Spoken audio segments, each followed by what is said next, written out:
The inaugural Legend of Extension Award recognizes those who have made North Carolina Cooperative Extension what we are today.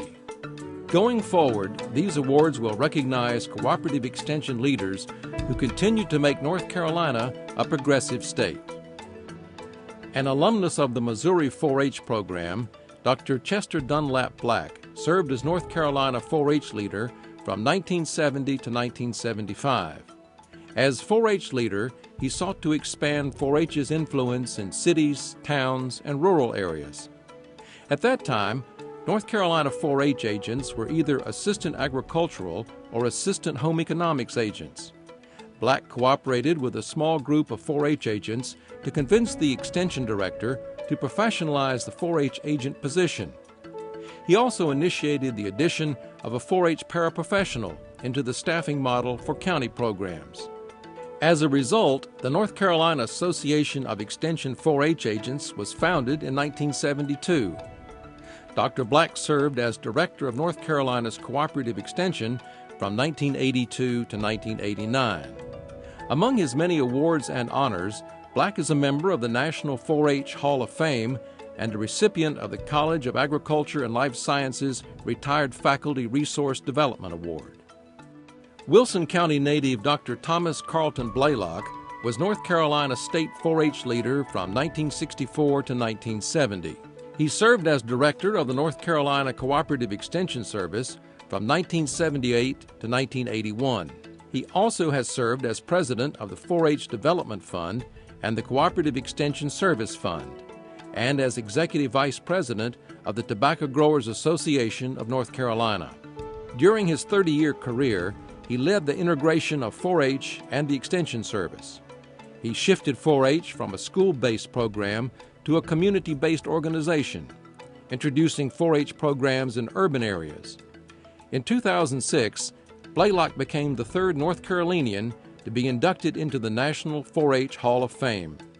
And in 2011, he received the Watauga Medal for Distinguished Service to North Carolina State University.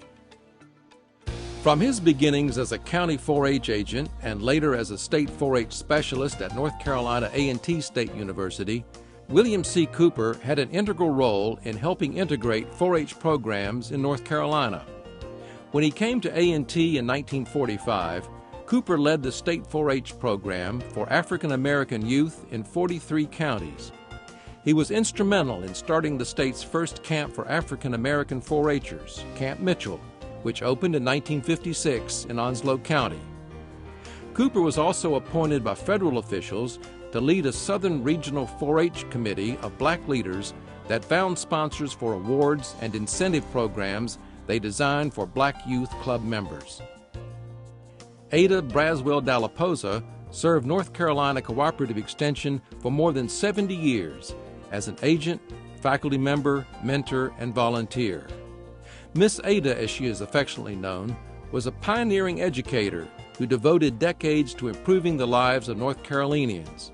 Dalla Pozza passed away January 31, 2014, at the age of 91.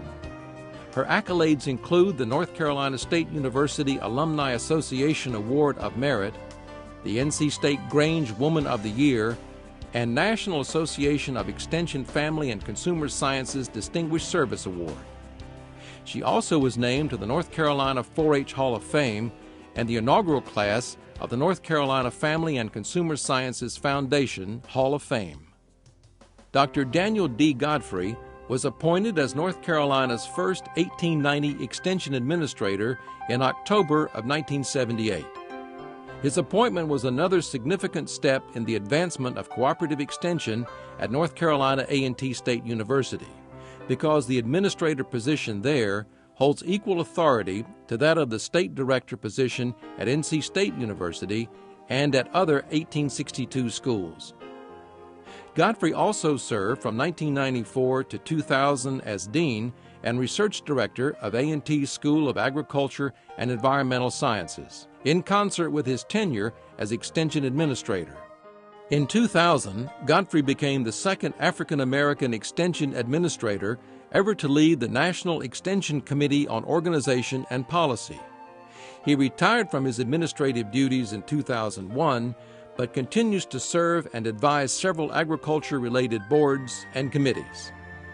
Known as Mr. 4-H, Lara R. Harrill was the first full-time extension agent for youth work, a role he began in 1922.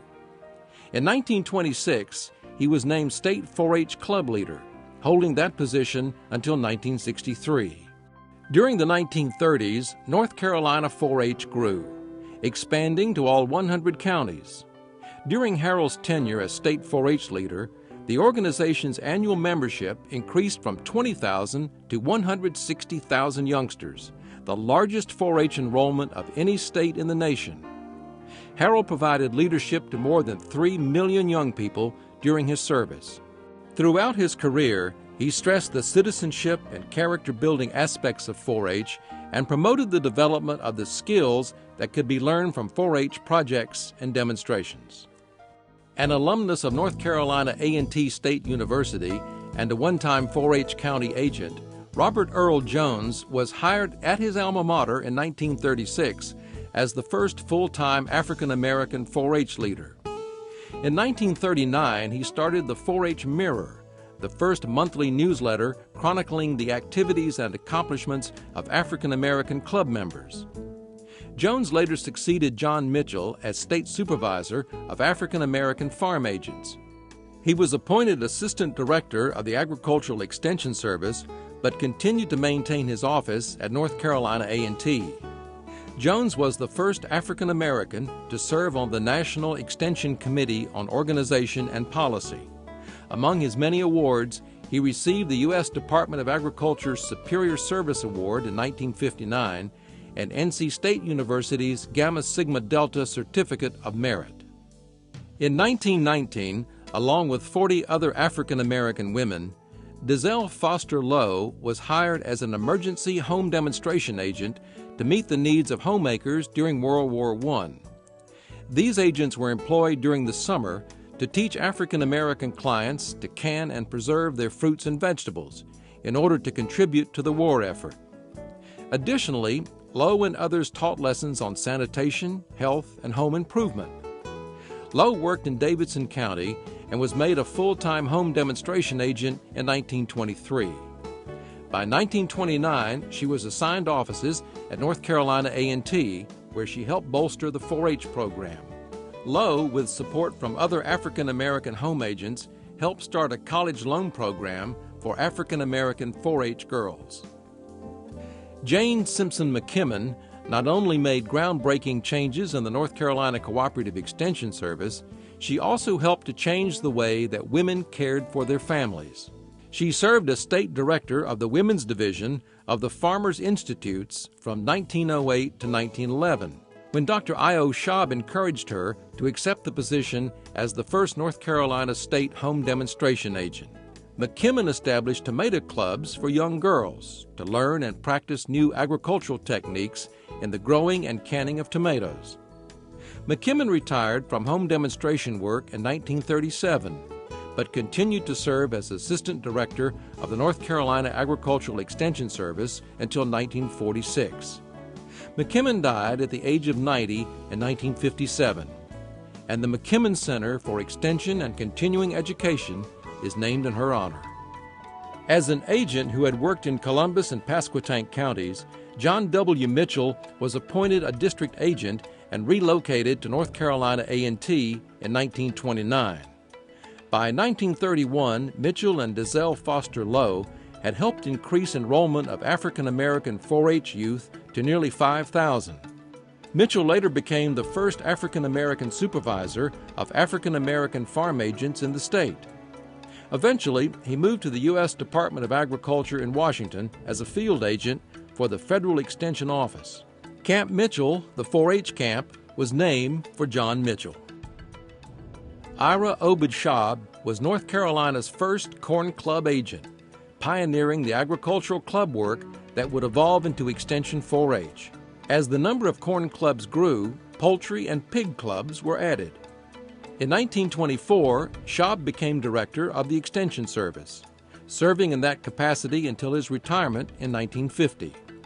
Schaub was also North Carolina State's Dean of Agriculture from 1926 to 1945, and acting director of the Agricultural Experiment Station from 1937 to 1940. When he died in 1971 at age 91, the Raleigh Times remembered him with these words: "It's impossible to put a true measure on what Dean I.O. Schaub did for NC State, for Raleigh, and for North Carolina."